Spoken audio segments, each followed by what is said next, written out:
O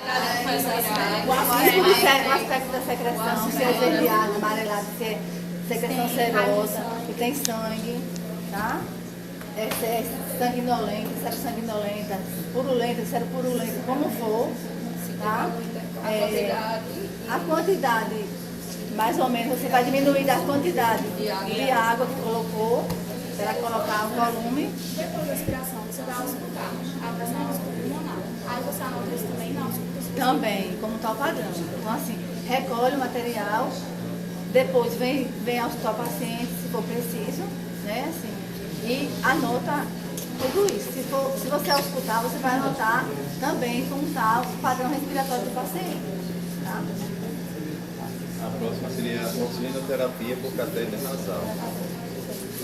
Vai, Larissa. Larissa faz, tu ajuda.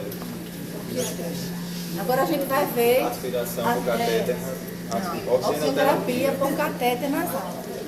Eu não sou daqui, não. Pois é. Quem é daqui? Não é ela não. A Maria. Eu Vai,